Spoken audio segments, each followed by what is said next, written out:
레위기를 주신 이유가 있다 그랬어요. 뭐 여러 가지 이유가 많지만요. 특별히 아론의 아들 나답과 아비후가요. 여호와께서 명령하시지 아니한 다른 불을 담아서 여호와 앞에 분향하다가 죽는 일이 있었어요. 그 사건이 언제 있었냐면요.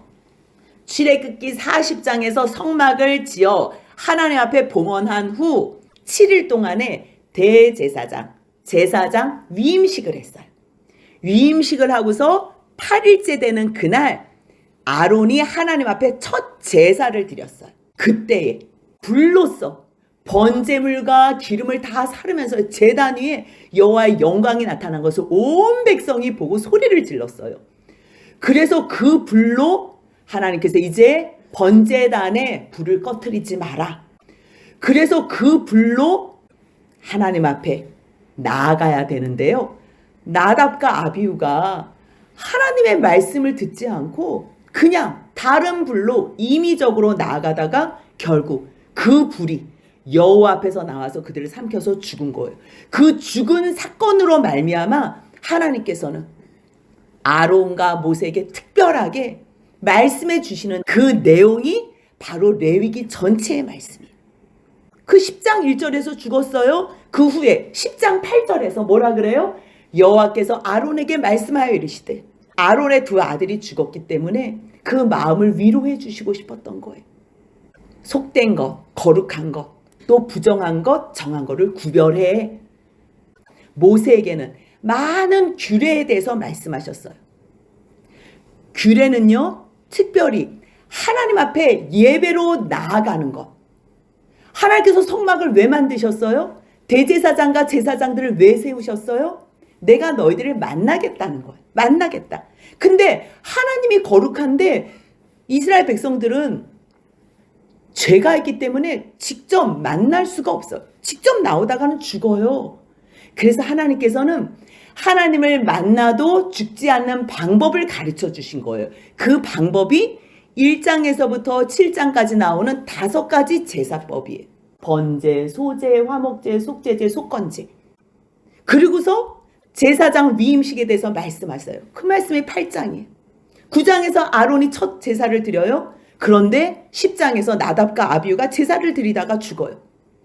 결국 1장부터 10장은 무슨 말씀이냐면요. 하나님 앞에 예배로 나아갈 때 어떻게 나아가야 되나 그 방법에 대해서 말씀하셨어요. 대제사장이 있어야 되지요. 제사장이 있어야 되지요. 그리고 너희가 하나님께서 말씀하시는 방법대로만 나오면 내가 너희들을 만나줄게. 내가 거룩하니 너희들도 거룩하다. 하나님께서 그렇게 여겨주시는 거예요. 하나님 앞에 나아갔는데 예배로 나아가지만 우리가 삶이 있잖아요. 삶이. 그러한 내용들을 담은 것이요. 11장부터 15장까지예요. 삶 속에서 내가 깨끗해지는 정결하게 되는 5가지의 정결 규례에 대해서 말씀하세요. 레위기는요. 굉장히 간단하게 구성이 돼 있어요. 하나님 앞에 나아가야 되는데 어떻게 나아가나 방법을 가르쳐 주신 게 제사법이에요. 그럼 우리가 매일 예배로만 나아가는 게 아니고 우리가 삶을 살아야 되잖아요. 그렇다면 삶을 살 때도 늘 예배를 드릴 수 있는 근거를 가지고서 살아야 되는 거예요. 부정한 상태에서는 예배로 나아갈 수가 없어요. 그래서 11장부터 15장까지의 내용은요. 너희가 깨끗해져야지만, 너희가 정결케 되어야지만, 너희가 부정하지 않아야지만 하나님 앞에 예배로 나아갈 수 있다는 내용을 말씀해 준 거예요. 그리고 나서 16장부터 27장까지는요. 이제 하나님 앞에서 이웃과의 관계에 대해서 어떻게 살아야 되나. 1장부터 15장까지는 하나님 앞에 나아가는 예배, 그리고 또 하나님 앞에 나아가기 전에 내 삶이 얼마나 정결해야 되나를 기록했다면요. 또 16장, 17장을 중심축으로 해서 18장부터 그 뒤에는요. 이웃과의 관계에 대해서 말씀하시는 거예요. 그러면 앞에 예배와 뒤에 이웃과의 관계, 하나님 앞에서 나아가는 규례와 이웃과의 삶의 규례, 결국은요. 하나님을 어떻게 섬겨야 될 것인가, 이웃들을 어떻게 섬겨야 될 것인가. 다시 말해서 하나님 사랑, 이웃 사랑. 그러니까 레위기를 집약한다 그러면 다시 10계명이 되겠지요.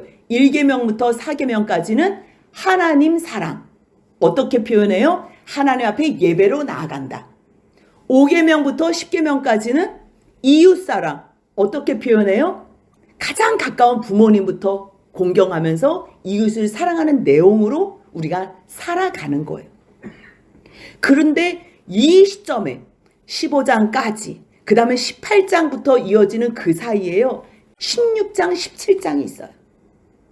16장, 17장은요, 15장까지의 내용을 결론 지으면서도 말씀을 하시지만요, 다시 18장부터의 내용에 처음 서막으로도 시작할 수 있어요. 이거는 굉장히 중요한 중심축이라는 거예요.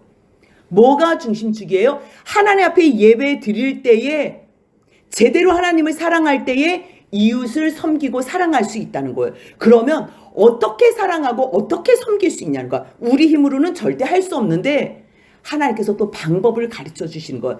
그 말씀이 대속죄일이에요. 대속죄일. 우리가 아무리 번제와 화목제와 소제와 속죄제와 속건제로 나아간다고 해도 우리가 알고 지은 죄는 나아가지만 우리가 모르고 지은 죄가 있을 거 아니에요. 나는 하나님 앞에서 죄에 예민해서 하나님 앞에 제사로 나아가지만 또 죄에 대해서 둔한 사람들은 어떻게 해결할 거예요? 그래서 하나님께서 특별하게 대속죄일을 통해서 이스라엘 모든 백성들의 죄를 용서해 준다고 그 날을 정해서 선언하신 거예요. 그래서 이 대속죄일은 굉장히 중요해요.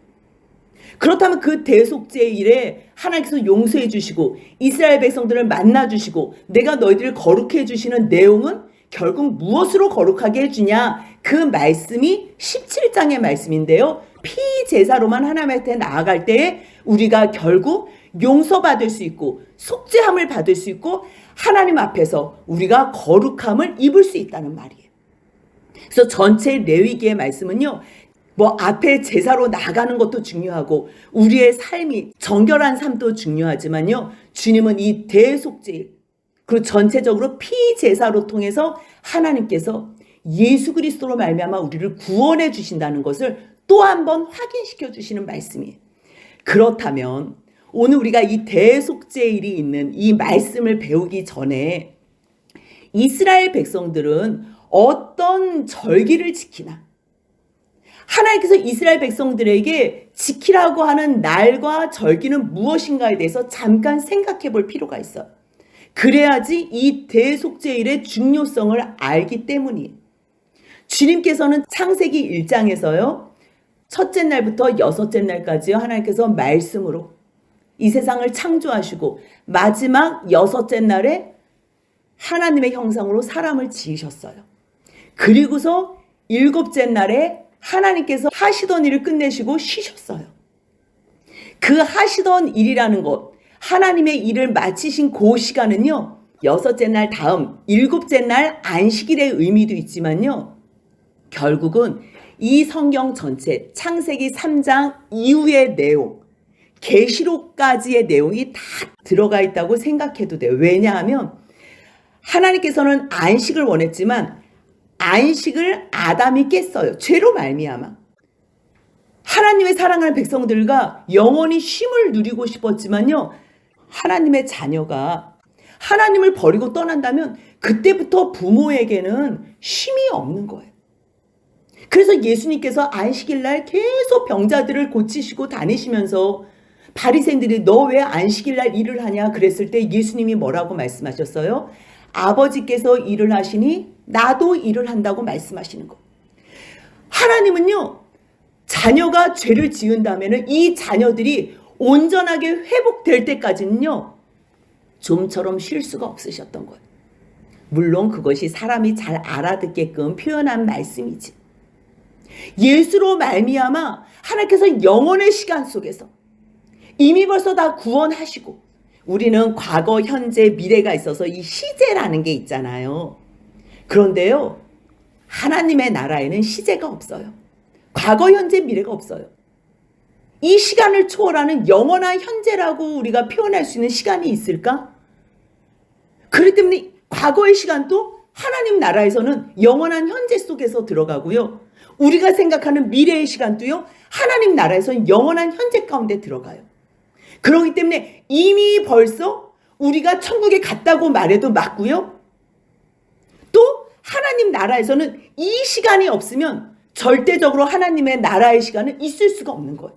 반드시 하나님께서 창조하시고 시간을 주시고 이 시간 속에서, 이 공간 속에서 하나님께서 역사하시고 하나님께서 이 시간과 공간을 뚫고 들어오셔서 우리와 합력하시고 성령을 통해서 우리를 인도하실 때에 우리가 하나님의 말씀 앞에서 어떻게 반응하나, 그 반응으로 영원한 시간이 결정이 되는 거예요. 그러니까 이 시간을 초월한 말씀이 굉장히 어려워요. 그래서 이미 예정됐다고 말해도 맞아요. 그 예정은 어디에서 됐냐면요, 누구는 택하고 누구는 안 택하고 그것이요 다 예수 그리스도 안에서 예정됐다고 말하는 것도 맞아요. 하지만 그 예수 그리스도 안에서의 예정은요, 그 큰 구원의 의미고요, 그 일이 어떻게 이 시간 안에서 역사하냐면요, 과거에는 여호와께서 어떻게 인도하셨는지 그것을 하나님의 말씀을 듣고 순종하는 자들에게 하나님께서는 그들을 인도하시는 과정 속에서 그들이 하나님, 저의 죄를 용서해 주옵소서. 저는 소망이 없는 죄인입니다. 그러면서 전적으로 하나님을 의뢰할 때요, 하나님께서 이 시간에 투영하시고 여기에 개입하신 하나님이요, 영원한 시간을요 접목시켜 주는 것으로 우리에게 한 사람 한 사람을 구원으로 인도해 주시는 거예요. 그렇기 때문에 과거에 예수님이 태어나시기 전의 사람들은요, 하나님께서 말씀하신 율법을 준수하는 과정 가운데에 율법으로 구원받는다는 게 아니에요. 제사 드리는 걸로 구원받는 게 아니에요. 하나님께서 말씀하신 그 과정 가운데서 하나님이 인도해 주시는 그 말씀 가운데에 인도되어질 때에 전적으로 하나님만 신뢰한다면 하나님께서 그 사람의 마음을 보시고 주님이 그 마음을 아시잖아요. 그랬을 때 하늘 문을 열어주시는 거예요. 그때 성령으로 말미암아 시간을 완전히 초월해서, 구약에는 그랬다면요, 신약에는 예수님이 계셔서 이 땅에 오셨을 때 사람들은요, 저분이 하나님께서 보내신 메시아라는 걸 믿는 거예요. 그런데 여러분들, 그 시대에 살았을 때는 절대 이게 쉽지가 않아요. 왜냐하면 이스라엘 백성들은 다윗의 그 왕가에서 나올 거라고 생각한 거예요. 세상의 힘으로, 이 세상을 통치하는 모습으로 나올 거라고 생각했어요. 그래서 로마를 다 제압하고 우리가 다시 다윗 때의 그러한 시대로 하나님 앞에서 영광스럽게 살 줄로 알았던 거예요. 그런데 예수를 보니 그의 외모적의 모습에서는요, 흠모할 것이 단 한 개도 없어요. 예수님이 베들레헴에 태어나셨지만 그거를 아는 사람들이 누가 있어요? 나사렛, 완전히 깡 시골촌에서 자랐다는 거를 그 동네 사람들이 다 아는데, 그러니까 오해를 하는 거예요. 그 예수를 실질적으로 봤을 때 흠모할 게 없어. 저 사람이 하나님께서 보내주신다는 메시아? 그리스도라고? 이해할 수가 없는 거예요. 그래서 그때 그 현장에 있었던 사람들도요, 하나님의 말씀을 믿고 또 하나님께서 보내주시겠다고 하는 메시아를 기다렸던 그러한 사람들이나 그 메시아를 보고 알아봤지요. 똑같아요. 구약이나 예수님이 태어났던 그 시대나 지금이나 늘 똑같이 하나님의 말씀을 믿고 나름 하나님의 말씀대로 순종하고, 100% 순종하는 사람은 없어요. 하지만 자기 수준에서 하나님께서 명령하신 말씀을 순종할 수 있어요. 순종하다가 또 못하지요? 그러면 하나님 어떻게 해요? 제가 순종을 못했어요. 그리고 또 하나님 앞에 나아가는 거예요. 그렇게 반복적으로 하다 보면, 아, 하나님께서 보내주신다는 분이 저 예수 그리스도구나, 그거를 깨달아 알게 되는 거예요. 그래서 예수님이 있었던 시대에 살았던 사람은요, 그 예수를 그리스도라고 믿는 거예요. 그리고 예수님이 죽으신 후에, 부활하시고 승천하신 후에는요, 이제 제자들이 그 예수를 증언한 것, 구약에서 말씀하신 그 메시아가 예수고 그 예수가 그리스도라는 것을 우리가 말씀을 통해서 이제는 구약 성경과 신약 성경을 통해서 믿는 거예요. 근데 그 믿는 것이, 예수님이 이미 벌써 오셨는데 그 믿는 게 쉬워요? 절대 안 쉬워요. 구약의 사람들이 오실 메시아를 믿는 거나 예수님 당시에 오신 메시아를 믿는 거나 우리는 오셨던 메시아를 믿는 거나요? 다 어려워요. 여러분들 어떤 것도 쉽다고 생각하지 마세요. 다 어렵지만 방법은 똑같아요. 말씀을 근거로 해요. 말씀을. 그래서 하나님께서 우리들을 구원하셨다. 1차적으로 이스라엘 백성들을 구원하셨잖아요. 구원하신 것을 보고 그들이 구원받은 백성으로 살아가는 거예요. 그래서 하나님께서 이 말씀을 출애굽기와 레위기의 말씀을 주신 거예요. 그래서 그 말씀을 순종하면서 살아가는 사람들의 삶 속에서 하나님께서 예배로 나와라, 제사로 나와라, 너희 삶 속에서 정결 규례를 살아라, 그렇게 말씀하시는 거예요. 왜요? 무엇 주시려고? 영원한 안식 주시려고. 이게 성경 전체의 말씀이에요. 하나님 나라는, 하나님께서 주시는 영광의 그 나라는요, 영원한 안식이 있는 나라예요. 그래서 히브리서를 전체를 배우면요, 결국 하나님께서 주시고자 하는 그 안식에 너희가 함께 들어가자. 이미 벌써 그 안식에 들어간 사람도 있다? 그런데 그 안식을 약속해 줬는데도 못 들어간 사람도 있다?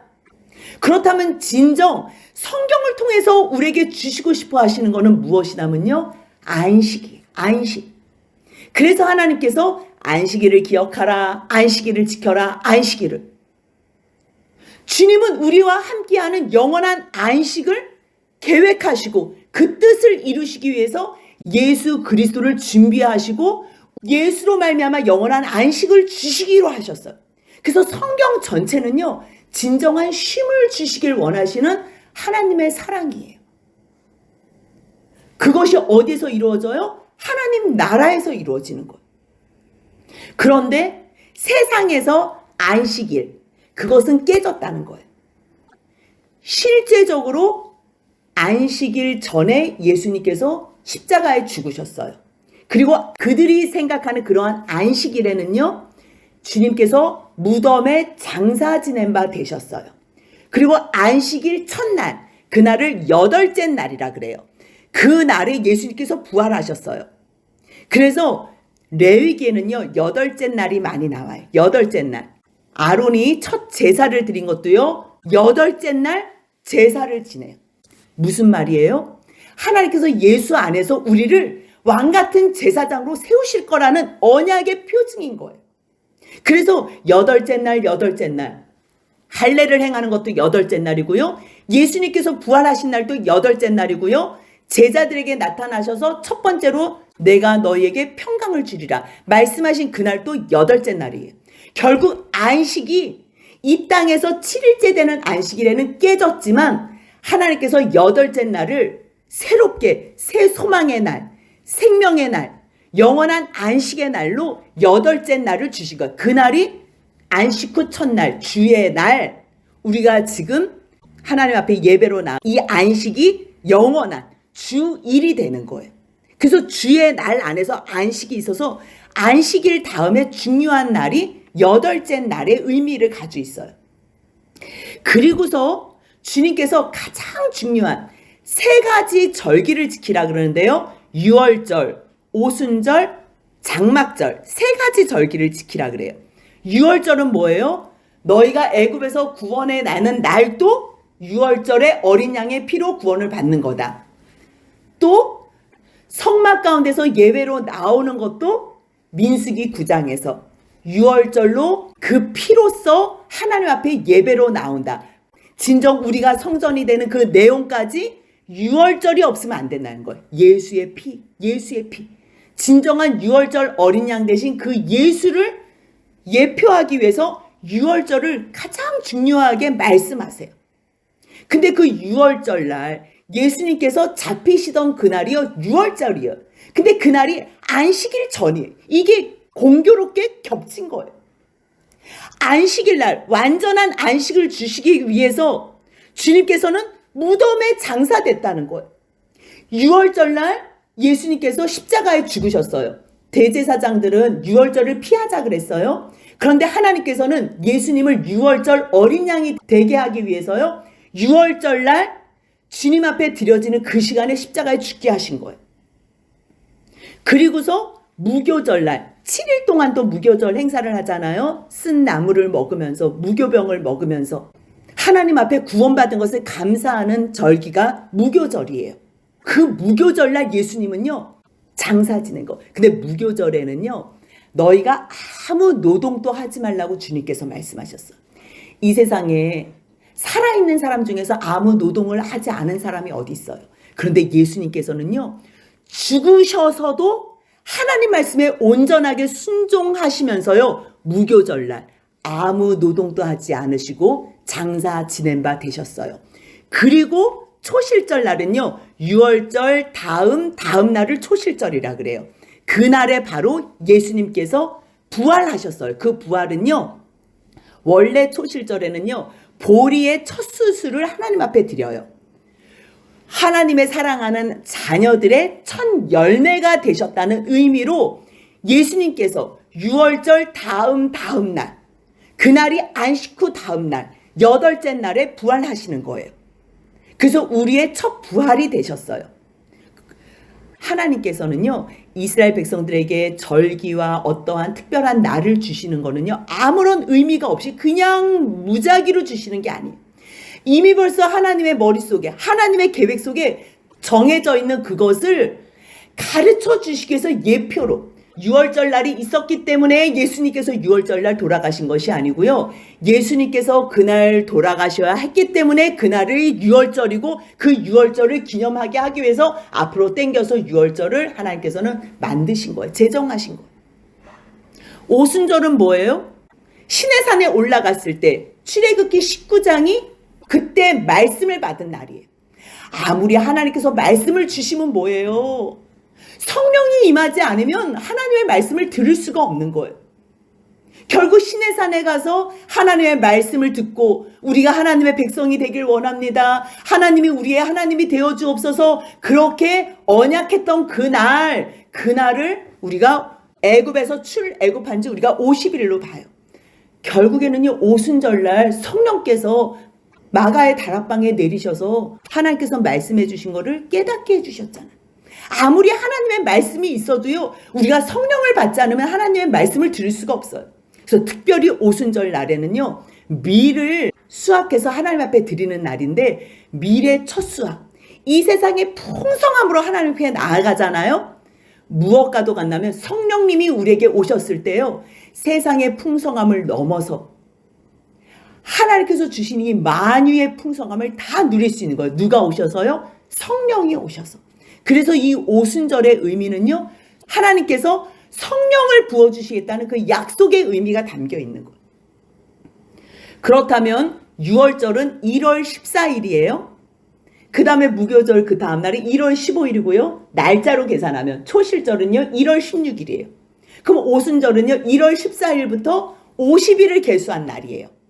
근데 나팔절은요 7월 1일이에요. 근데 유대력과 우리나라 달력은 조금 다른 게요. 유대력에서 1월 14일이면요 우리가 부활절을 지내는 3월 4월 있지요. 그때라고 생각하면 돼요. 그렇다면 나팔절이 7월 1일이에요. 이날에는요 나팔을 불고 오시는 분이 누구예요? 재림주 예수 그리스도예요. 예수님께서 나팔 불 때 나팔 소리와 함께 오신다고 약속하셨어요. 그렇다면 실제적으로 예수님께서 오시는 날은요 거의 나팔절이라고 보면 되는 거예요. 그러면 예수님께서 오셔서 우리를 이제 심판하셔요. 그날은 크고 두려운 날이에요. 하지만 믿는 사람들에게는 크고 영화로운 날이 돼요. 근데 생각해 보니 주님께서 약속하신 이 장막절은 7월 15일이에요. 영원한 하나님과 함께 아버지의 그 장막에 거하는 그날을 기념하기 위해서 주님은 이 땅에서도 장막절을 지켜라. 너희 광야에서 내가 너희와 함께 했지. 그래서 끝까지 이 안식의 자리까지 인도했지. 가나안까지 약속의 땅까지 인도했지. 똑같아. 그거를 생각하며 너희가 영원한 하나님 나라에서 장막 칠 것. 장막이 뭐예요? 집이라는 거예요. 하나님과 함께 거하는 곳. 그 거하는 곳. 결국은 예수님께서 오시면요 우리가 마지막 영원한 하나님의 나라에 들어가는 거예요. 근데 그 사이에 7월 10일 이 대속죄일이 있다는 거예요. 대속죄일이. 하나님께서 이미 벌써 6월절에 예수 그리스도의 피로 다 용서해 주셨어요. 성령으로 말미암아 이미 벌써 우리를 하나님의 사람으로 인쳐 주셨어요. 예수님께서 나팔 소리와 함께 이 땅에 심판주로 재림주로 오셨어요. 그리고 나서 이제 우리가 가야 될 곳은 영원한 하나님의 나라예요. 근데 잠깐 이게 있는 거예요, 여러분들. 잠깐. 그 이날은 어떠한 영광으로 하나님께서 우리를 맞아주시나.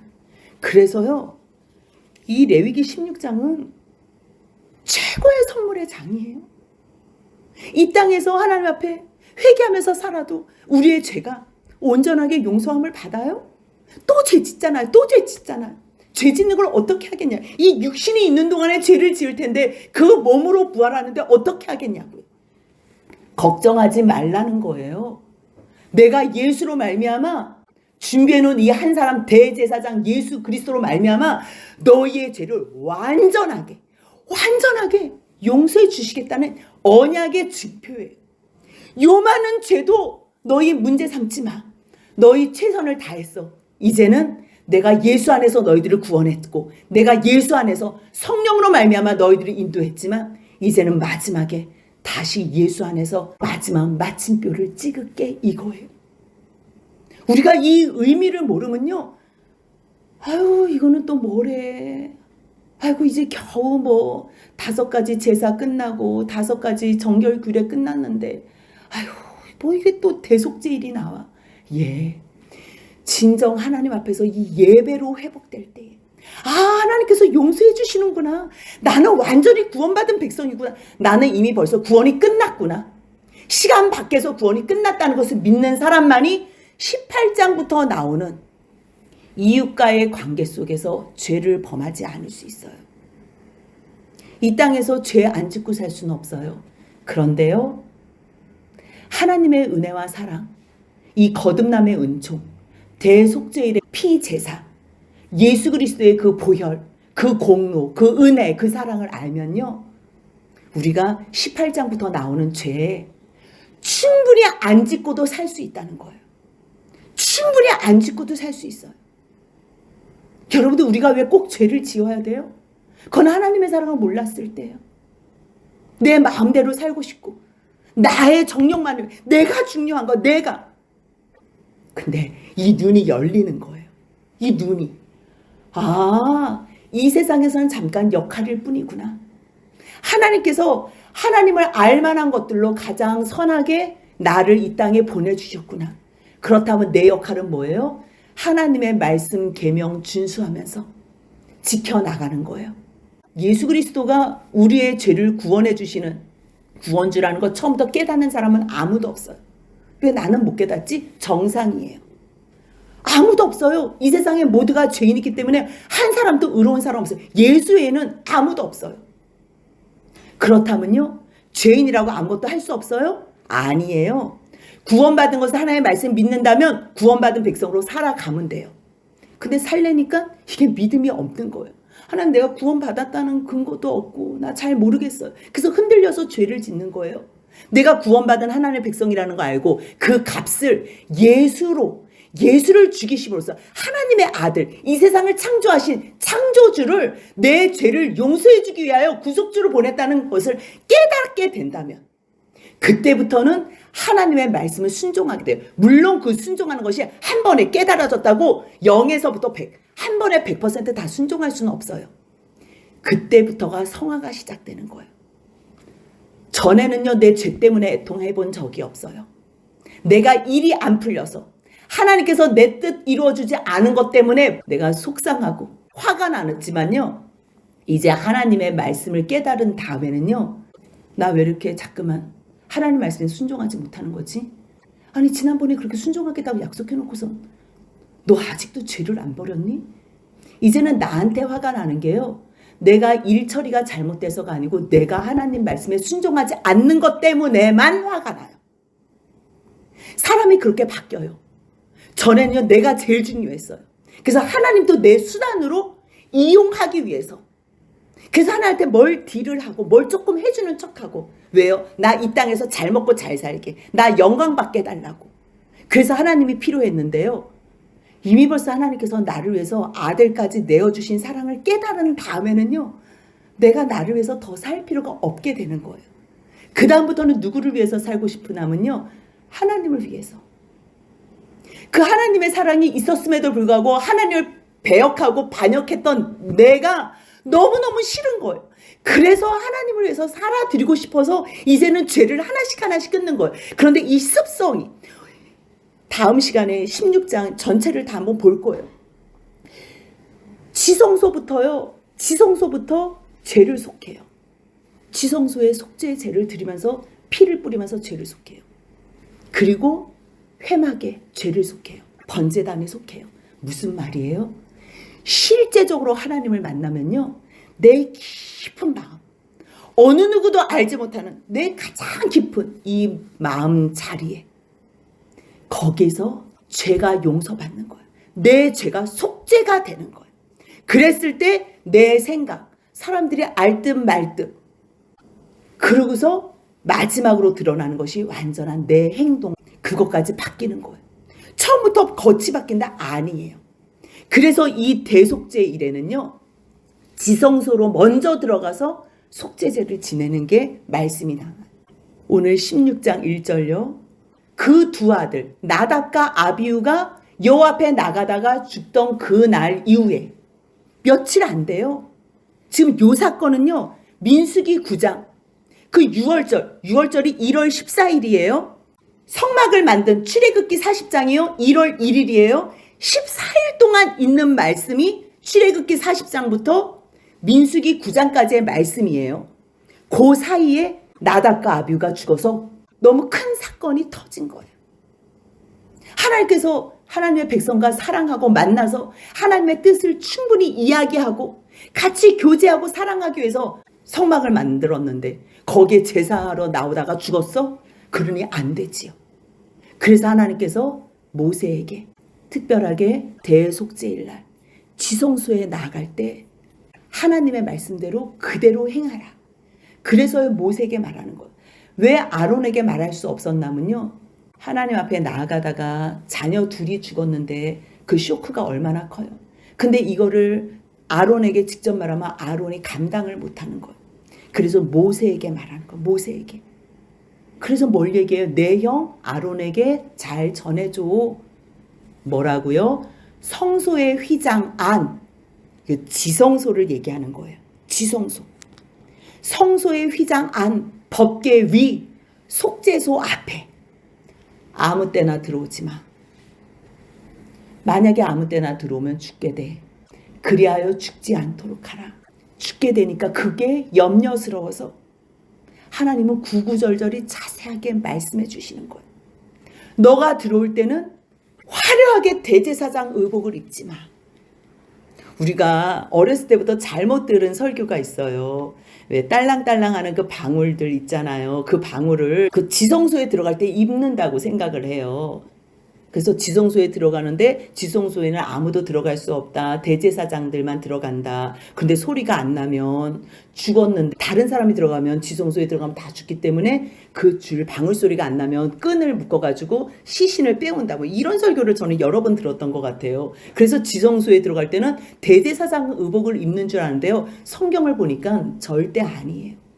그 대제사장복은요 그대로 다 벗어놓고요. 세마포 옷을 입는 거예요. 세마포. 이 세마포 옷의 의미는요, 계시록에서 옳은 행실이라고. 결국 옳은 행실로 나가시는 분이 누구밖에 없어요? 예수 그리스도밖에 없어요. 세마포 옷, 거룩하게 여겨지는 옷, 너의 삶 속에서 정결하게 온전하게 하나님 앞에 순종으로 나아가는 분은 예수밖에 없다는 거예요. 그것을 예표하기 위해서 너희들은 지성소에 1년에 딱 한 번 들어올 때에 대제사장 제복 다 벗고 그 의복 다 벗고 세마포 속바지 입고 세마포 띠 띠고 세마포 관 쓰고 들어와. 그럴 때 이것들은 거룩한 옷이야. 근데 그것을 입기 전에 물로 몸을 씻고 들어와. 그러면서 3절부터요. 지성소에 들어오려면 아론이 지성소에 들어갈 때요. 그냥 들어갈 수가 없어요. 왜요? 죄가 있기 때문에. 아론, 너와 너의 집안의 죄를 속하기 위해서 수송아지 한 마리와 순양 한 마리를 가지고 와. 그래서 수송아지는 속죄 제물로, 순양은 번제물로. 그리고 16장 5절 같이 한번 읽겠습니다. 이스라엘 자손의 회중에게서 속죄 제물로 삼기 위하여 순염소 2마리와 번제물로 삼기 위하여 순양 1마리를 가져갈지니라. 그럼 수송아지 1마리, 순양 1마리는 아론과 그의 집안들. 그리고 순염소 2마리, 순양 1마리는 이스라엘 자손들의 속죄 제물과 번제물을 위해서. 그래서 앞의 내용들, 길게 기록한 내용들은요, 속죄 제물로 드리는 내용이에요. 그리고 뒤에 아사셀까지 특별한 단어가 나오지요. 여기에만 나와요. 아사셀의 뜻은요, 내보내는 이라는 거예요. 그 말씀을 통해서 영문 밖에서 십자가에 죽어주신 예수 그리스도. 이 모든 것이 다 예표예요. 결국은요, 예수로 말미암아 이 지성소뿐만 아니라 회막과 결국 번제단까지 온전하게 성결케 되고 정결케 되고 거룩하게 된다는 말씀을 해주시는 거예요. 이 16장의 내용은요, 15장이 끝나고 18장부터 말씀이 이어질 때에 왜 16장, 17장이 있는지, 피 흘림이 없이는 죄사함이 없다는, 오직 예수로 말미암아 하나님께서 우리의 모든 죄를 용서해 주시는 그 약속이 성취되는 놀라운 은혜의 말씀이라는 것. 그래서 결국 온전한 안식으로 하나님 앞에 나아갈 때 영원한 쉼을 누릴 수가 있어요. 이사야 58장 13절 한번 같이 읽겠습니다.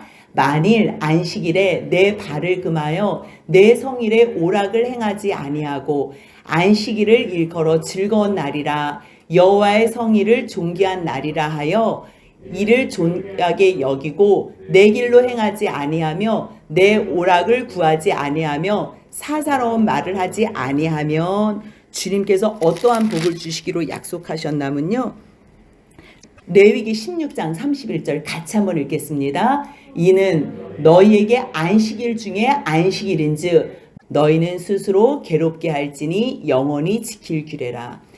대속죄일, 이 속죄일을 다 말씀하시면서요, 이 날이 안식일 중에 안식일이래요. 안식일은요, 하나님께서 우리에게 쉼을 주시기 위해서요.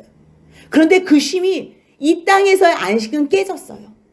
그럼 결국 영원한 천국에 갈 때 진정한 안식은 누구로 말미암아 누릴 수 있냐면 안식일 중에 안식일, 그날 예수로 말미암아, 예수 그리스도로 말미암아 너희가 진정한 안식을 누릴 수 있어. 그렇다고 예수님이 다 했다고 너희들은 그냥 마음대로 죄 짓는 게 아니라 그 은혜에 감사한다면 너희도 스스로 괴롭게 해라. 그 괴롭게 하는 게 뭐예요? 금식하면서, 하나님 앞에 경건하게 근신하면서 그때 하나님 앞에 살아드린다면 하나님께서 너희의 모든 기도에 응답하고 너희들을 하나님께서 높이 높이 세우시겠다는 그 언약의 약속이 이 16장 17장에 다 포함이 되어 있는 말씀이에요. 내용이 너무 많아서요, 오늘 하루에는 다 못해요. 근데 또 너무 중요하기 때문에요, 제가 전체적인 설명은 해드려야 돼서요, 오늘 길게 전체 배경을 말씀해 드렸어요. 다음 시간에는요, 다시 1절부터요, 한 절 한 절 다 볼 거예요. 오늘 말씀을 들었기 때문에 다음 주에는 어렵지 않을 거예요. 그런데 진정한 쉼을 주시기 위해서 주님께서 안식일 중에 안식일, 대속죄를 제정하셔서 마지막 영원한 하나님의 나라를 주시기로 약속하신 그 하나님의 크신 사랑과 뜻을 기억하며 날마다 나를 기쁘게 하지 말고 내 발을 금하여 오직 주님을 영화롭게 하고 섬기는 저와 여러분들의 남은 인생이 되시길 주님의 이름으로 소원합니다. 아멘.